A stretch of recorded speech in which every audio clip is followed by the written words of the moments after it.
Okay, y'all, so I'm so excited. So today is Shabbat, so I was sitting outside and I was just doing my devotional, and I was piecing together the timeline of Genesis 6 to 8. And honestly, I pieced something together that blew my mind. It lined up perfectly with what I had already mapped out with Yahusha's death and resurrection.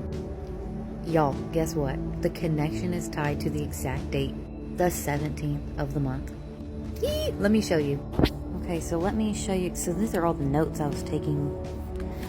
So let me show you 7/11. In the 600th year of Noah's life, in the second new moon, it's the 17th day of the new moon. So this is the second month, 17th day.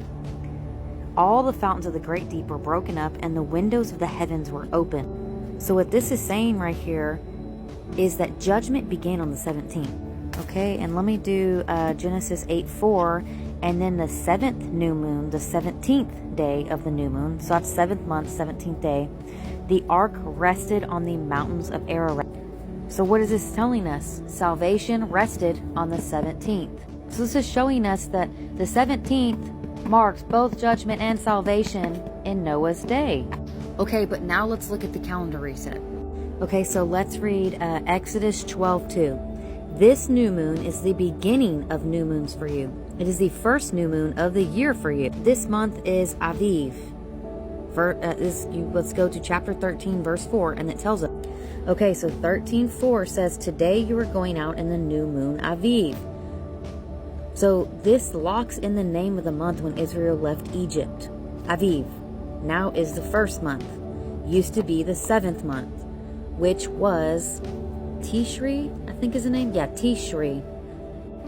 So to recap, Tishri, which was the 7th month in the pre-Exodus calendar, is when the ark landed on the mountains of Ararat. And now we're reading in Exodus 12:2 that Yahuwah is saying, no, we're going to change that. Now the 7th month is going to be changed into the first month, which is now going to be called Aviv or Nisan.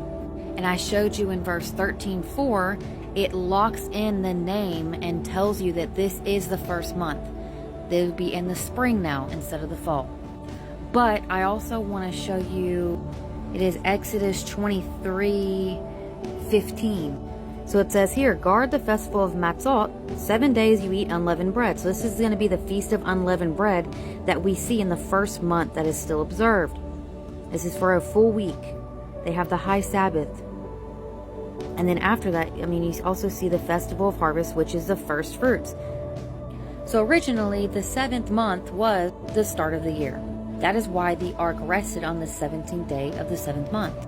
But after Exodus 12, Yahuwah reset the year to begin in Aviv, which means the ark resting on the 17th day of the 7th month, which is the old calendar, is prophetically the 7th day of Aviv, which is the new calendar, which is the very same day that Yahusha rose from the grave. Okay, with that being said, let's look at Yahusha's death and resurrection timeline.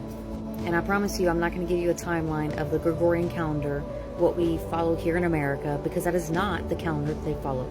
They followed the Hebraic calendar with the feasts on it. So let's talk about it. All right, so let's go back to Exodus 12, and then I just showed you that this is the new month that begins the year, which is called Aviv. So if you look down here, and it tells us, let the lamb be a perfect one, a year-old male, take it from the sheep or from the goats. And you shall keep it until the 14th day of the same moon. So this would be Aviv 14. Then all the assembly of the congregation of Israel shall slay it between the evenings. So I wanted to tell you a little quick nugget. So in the Hebrew text of Exodus 12:5, right here, let the lamb be a perfect one, a year-old male, before the words spotless lamb, the hidden Aleph Taf appears.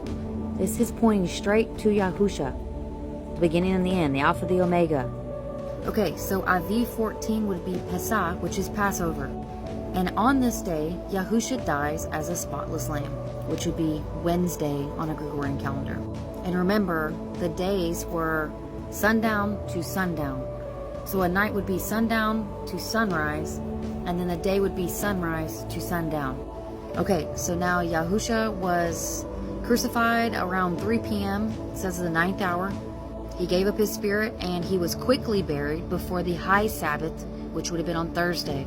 So he is in the grave right before, like as the sun is setting, and it is going into Thursday for us. And Thursday is Chag Hazmatzot. It is the Feast of the Unleavened Bread. That is the week-long feast that I was talking about. So Aviv 15, he is in the grave. This gives him night 1.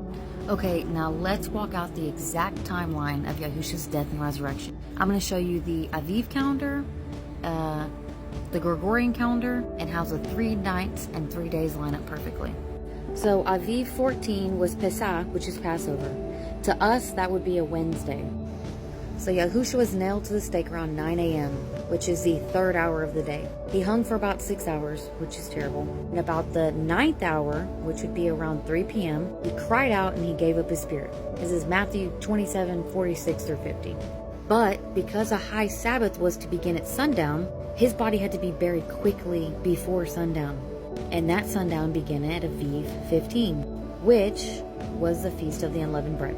So if you look at Aviv 15, it looks like it is called Chag HaMatzot, but I could be completely wrong. Again, this is the Feast of the Unleavened Bread. And for us, Aviv 15 would be a Thursday, which is a high Sabbath.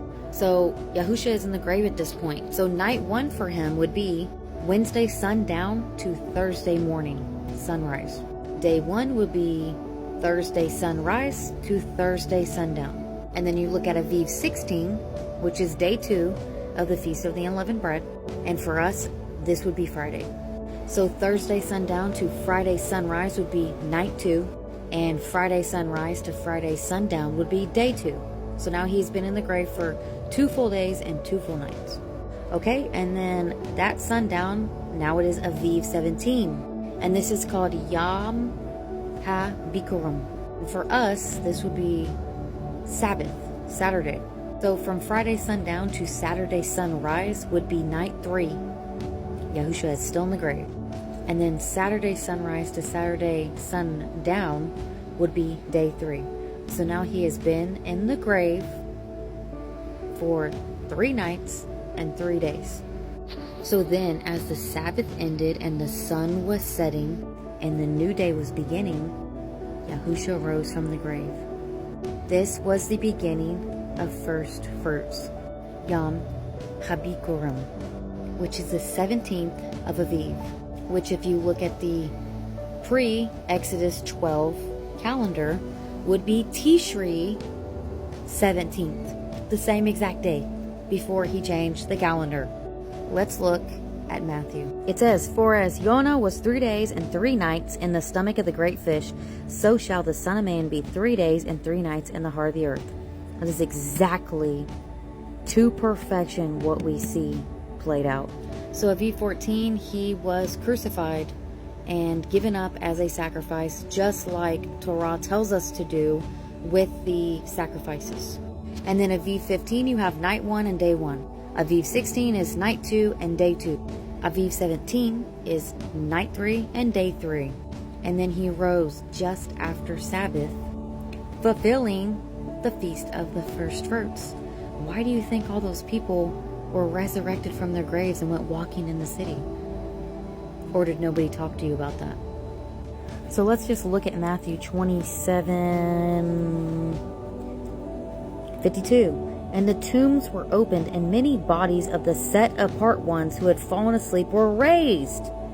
And coming out of the tombs after his resurrection, they went to the set-apart city and appeared to many." So this lines up with Firstfruits. This is where the first harvest is lifted up before Yahuwah. And if you look at 1 Corinthians 15:20, it says, "But now Messiah has been raised from the dead and has become the first fruit of those having fallen asleep." So these people were raised with him as evidence of his victory over death. So the same Elohim who judged sin in the flood raised his son on the same exact prophetic day. The 17th is Yahuwah's fingerprint. Judgment overcome, death defeated, and new life begins.